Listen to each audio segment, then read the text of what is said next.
France v New Zealand on Friday evening kicks off what promises to be an amazing Rugby World Cup.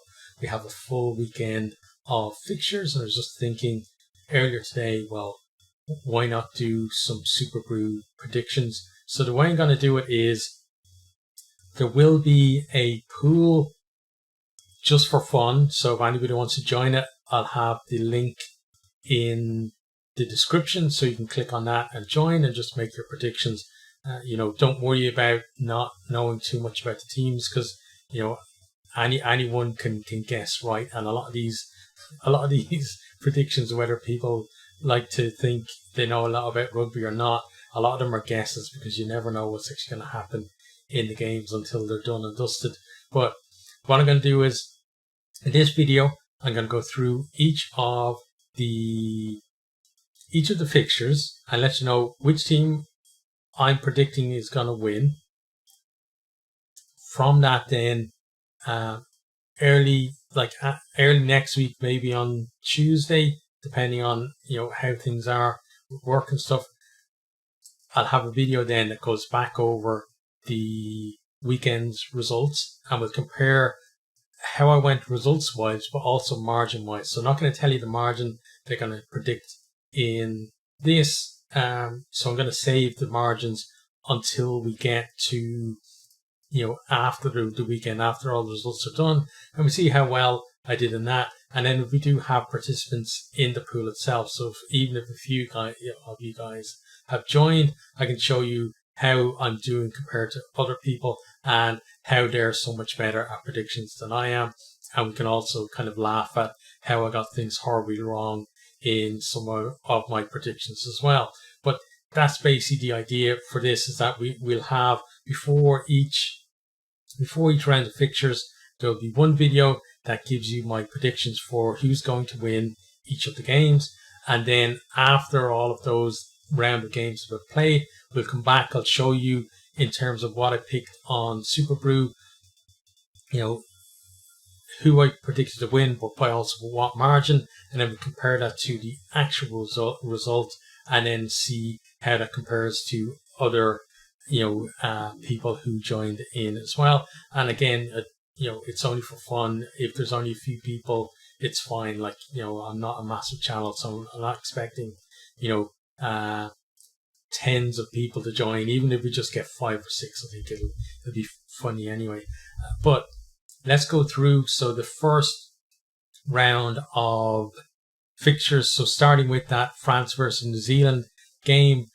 So this one, I think a lot of the opening fixtures, looking down the list, I'm on the fence on, in terms of, part of me is saying, oh well, what about this and what about that, and this is a very hard one to pick, because I honestly believe that over the last couple of years, France have absolutely been probably beyond even Ireland the best team in the world, and they've just shown I think their ceiling is higher than what Ireland have shown in terms of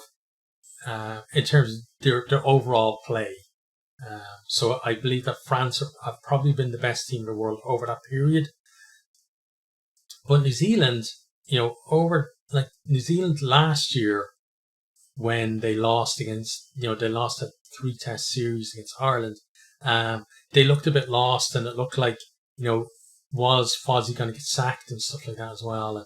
But then they went on that amazing run that only ended with that big, heavy record defeat to the Springboks in their last warm-up game. And then that kind of got me thinking about, geez, who's going to, is that going to knock them off now, or what's going to happen? So this one, as I said, it's hard to predict, but I'm going to go for home advantage, getting France over the line in this one. I'm not going to tell you the margin they're going to predict, but I'm going for France in that one. On to then the next fixture. So I'm just going to go down the order that they're in the Superbru thing. In other ones, there might be a different order. But the next game is Italy versus Namibia. So Italy, they beat Japan last time out, beat them pretty comfortably, but it is, a Japan side that I think is a shadow of the 2019 World Cup side. Italy did, I think, really well in the Six Nations as well. I think Benetton are showing like the benefits they're bringing to the Italian national side as well. The way they're performing in the URC. Even Zebre, gave some teams some tough games. Even though they didn't win a game, they even in their opening game, they ran Leinster close. So, there's a lot there to show that Italy are a coming nation. And while most people probably don't expect them to get out of the pool, I think, even diehard Italian fans don't expect them to get out of the pool. But playing Namibia, they've only played 8 times, like test matches, since 2019 Rugby World Cup. And, there's a lot of stuff going on there in terms of the union and stuff like that. That means that it's very hard to back them to produce anything, I think, especially in this game where Italy are the third seeds in the pool. So I'm going to go for an Italy win in this one. I think most people will as well. On to then the next game, and that's Ireland versus Romania. So Ireland, they've been on a fantastic run of victories. The last time out, they kind of stuttered a little bit, and that kind of they didn't look very fluid against England before that either, and that kind of worries me a little bit in terms of them building through the pool and how many of the frontliners are going to play in this game. Because for me, I think that if I was looking at the 33-man squad, and if I picked, okay, this is my 23 that if everything was fine, that I would pick against Scotland and South Africa in our last 2 pool games, then I would look at, okay, we've 10 other players. Can I get all of them into the team to play Romania? That's how I'd be thinking. But I'm worried that we're going to pick a really strong side, maybe like a 1.5 team, as it were. So a lot of players who maybe would be on the bench in, say, against the likes of South Africa, maybe will be starting, and you'll have some of the regulars, on the first string players on the bench as well. So you almost have a reverse of the strongest 23 with a smattering of players outside of that in there. And for me, when Ireland do that in Rugby World Cups, we don't do well. We struggle. We saw against Russia in 2019, and we've seen it in World Cups before that as well. That the Ireland team where it's like bench players and a couple of the regular starters don't seem to do well. It seems to be the team, if you take more first team players out, they seem to play better because everybody who's playing that game then has a reason to perform, rather than thinking, well, I don't want to get injured against Romania and miss the games against against Samoa or against Scotland or against South Africa. So I'm a little bit worried in terms of performance there. But then Romania, they're not a bad team in terms of the second tier of European rugby. They can run most of the other teams, I think, in Europe in that tier 2 bracket fairly close. They can even put it up against the likes of Georgia. We saw they played Italy recently, and I think it was a big win for Italy, and Italy I think it's 57-7, and so that makes me a little bit worried about them in that regard. That's why I think that if Ireland pick like the players outside of their best 23, I think we would run up, maybe not as big a score, because you can't just say, oh, well, Ireland beat Italy, so therefore they beat by 70 points or whatever. But I think Ireland should win comfortably, but I think it's about attitude from the Irish players of realising that this is a Rugby World Cup test, and it's not about saving yourself for other games. because this pool could come down to winning margins and bonus points. So I'm predicting Ireland to win this one. On to then the next game we have, and that is Australia versus Georgia. So Georgia are like in terms of tier 2 teams, Georgia are the coming team. I think they're, Japan got promoted to tier 1 and kind of got left out in the wilderness by World Rugby. And Georgia, I think, are the next cab off the rank in that regard of being promoted up to tier 1. But where do you put them? Because, logically you would say, well, they should go into the Six Nations that people have called for.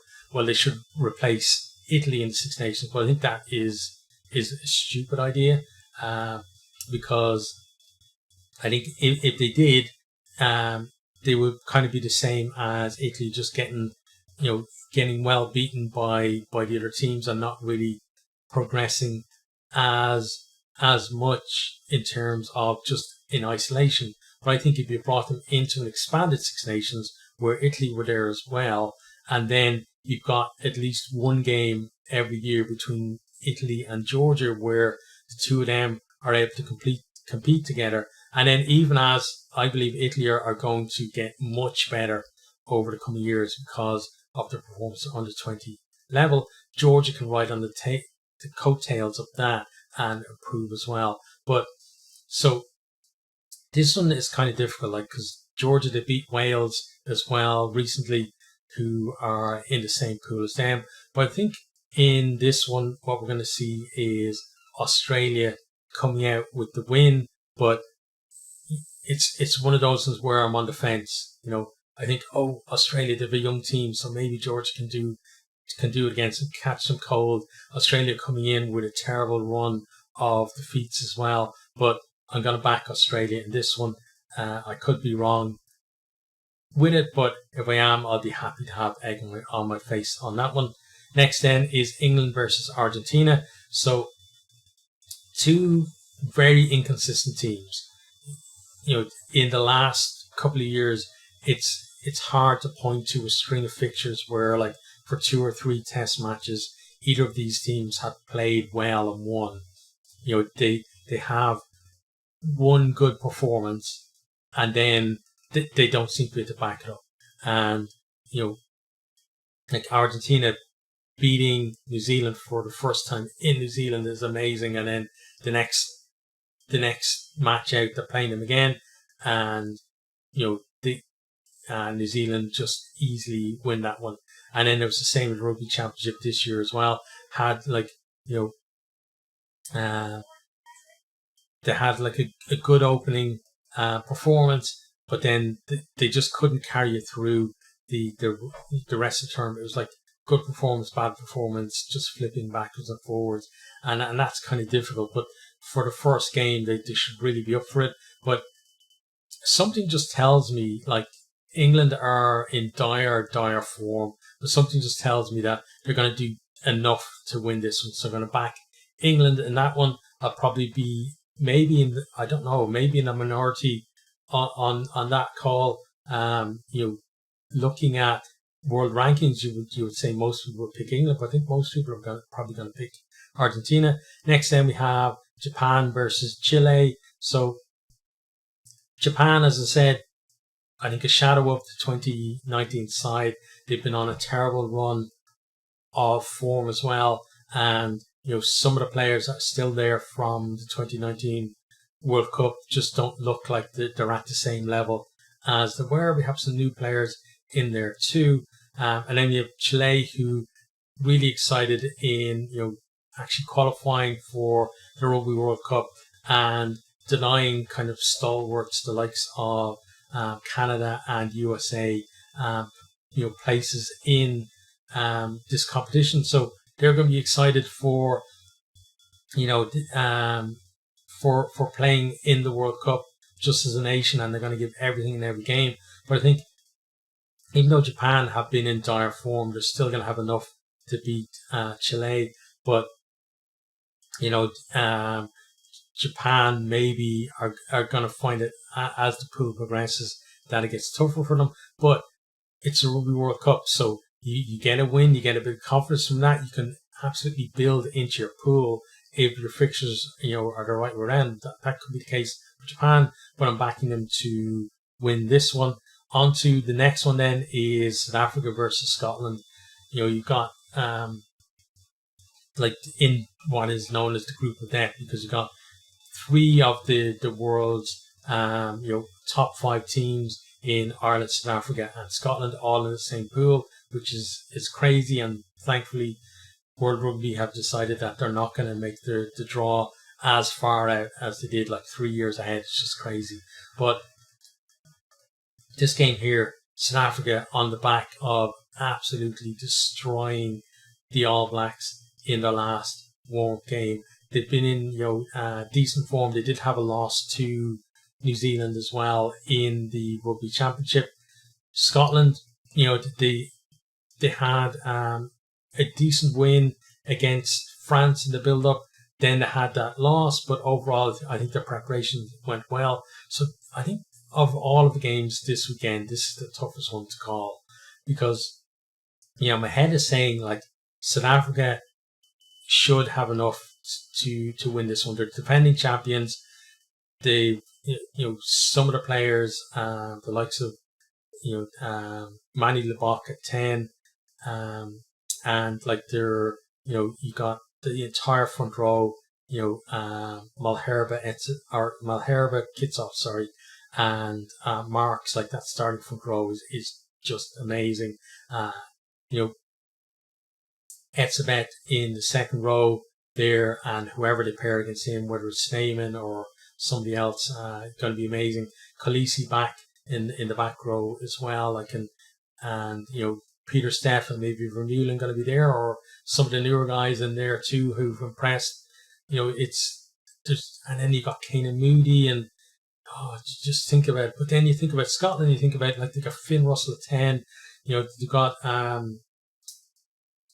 got that partnership now of Jones and Tuipulotu in the centres that really clicked in the Six Nations, and you got Darcy Graham in amazing form on the wing. Duhan van der Merwe, who just looks like he's built to be a star in this Rugby World Cup, and you got Kinghorn as a second playmaker, a fullback, and then in the pack there as well, you got Rory Darge coming back into form, and just so many great players on both teams. But I think just on this one, my heart is saying that Scotland are going to pull off, what people will think is a shock in this one. But my head is saying South Africa, and I might regret it, but I'm going to go with my head and I'm going to say South Africa are going to win this one. On to the next one then, it's Wales versus Fiji. So, I've talked a lot about Wales, where like they're absolutely terrible at the moment. I don't think anybody would disagree with that. They did beat like a pretty poor English team in one of their 2 warm games against them. They lost the other one as well. But yeah, they've just been dire in the build-up. They were dire in the Six Nations as well.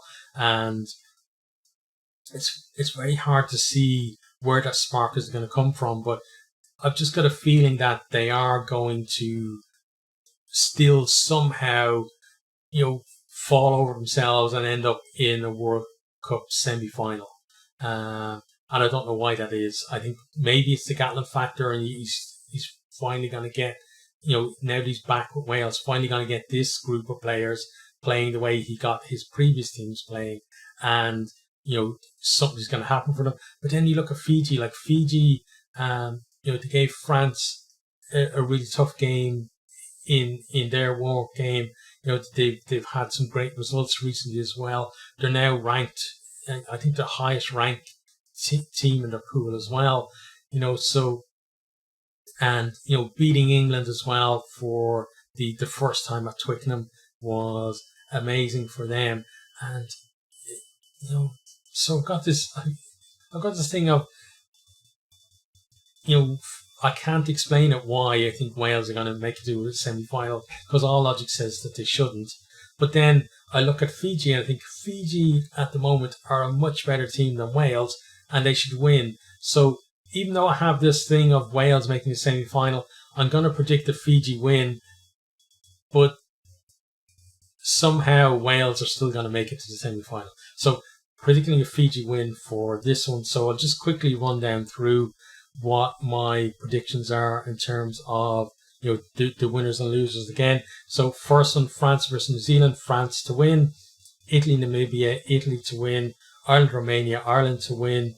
Australia versus Georgia, Australia to win. England versus Argentina, England to win. Japan v Chile, Japan to win. South Africa v Scotland, South Africa to win.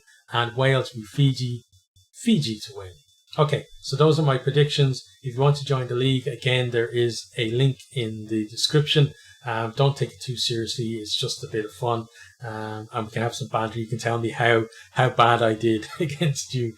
Once the first set of results are done, and then after that's done, we'll have another video that goes over what the actual results were compared to what I predicted, and we can see how well or badly I did as well, and how you guys are doing in the league. So yeah, that's it. Feel free to join the league. It's open to everybody, and if we can get a few people in it, it will be a bit of fun for us all. So get signed up there, and talk to you guys soon.